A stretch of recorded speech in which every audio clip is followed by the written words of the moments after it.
औज़ुबिल्लाहिमिनश्शैतानिर्रजीम बिस्मिल्लाहिर्रहमानिर्रहीम।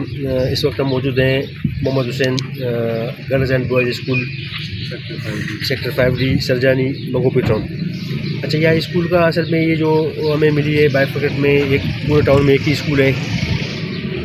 जो यहाँ की पोजीशन है, जो हालात हैं और जो चोरी चमारी है, उससे जो ना हम बहुत परेशान हो चुके हैं। इस वक्त जो है स्कूल में अगर कोई भी हम काम करते हैं, जैसा कि इलेक्शन के दौरान भी हमने यहाँ काम किया, उसके बाद फ़ौरन जो है ना यहाँ ये क्रिस्टाली और मोबाइल सारे तारें और ग्रिल और छोटी मोटी चीज़ें जो है ना वो यहाँ से चुरा के लेके जाते हैं। एक बहुत बड़ी परेशानी है।